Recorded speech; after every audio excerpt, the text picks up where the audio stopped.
High court के आदेश के बाद बीते दिनों से एक के बाद एक नेताओं के दरवाजे पर दुहाई दे रहे 69,000 वाले शिक्षकों की भर्ती का मुद्दा अब देश की बड़ी अदालत की दहलीज तक जा ही पहुंचा।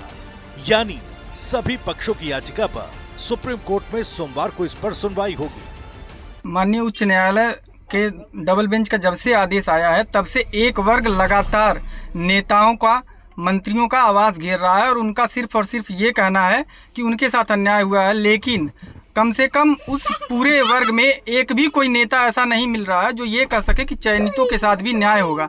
सिर्फ एक लाइन का वक्तव्य आज तक आया है, उसके अलावा हम चयनितों के पक्ष में कोई बोलने को तैयार नहीं है। माननीय उप मुख्यमंत्री मिल रहे हैं, केंद्रीय मंत्री मिल रहे हैं, लेकिन सबको एक वर्ग से लगाव है।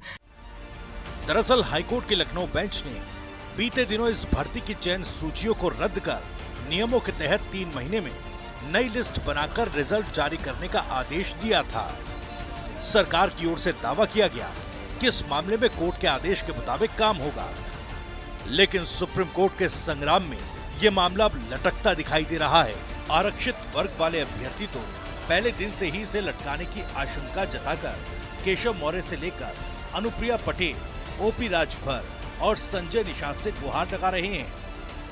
पहले दिन से कहा है कि ओबीसी के अभ्यर्थियों के साथ अन्याय हुआ है, आरक्षण के नियमों की अवहेलना हुई है और ये सिर्फ अनुप्रिया पटेल ने नहीं कहा है, ये राष्ट्रीय पिछड़ा वर्ग आयोग ने भी कहा है और हाईकोर्ट ने भी उस पर मोहर लगाई है।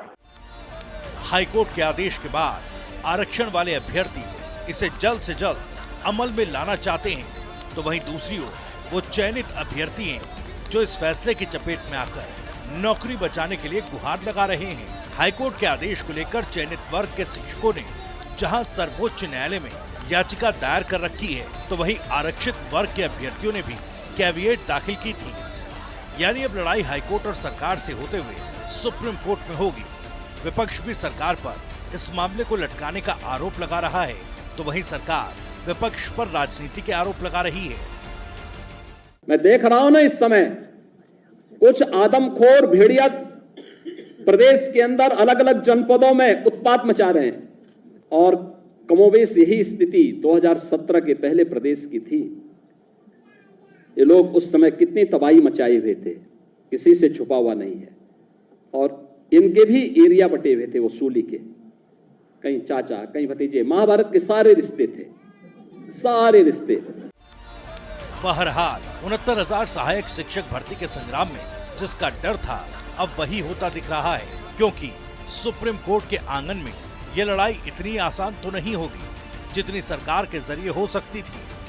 ऐसे में सवाल यही है, अब सुप्रीम कोर्ट में होगी आर पार। क्या इसी का इंतजार कर रही थी सरकार?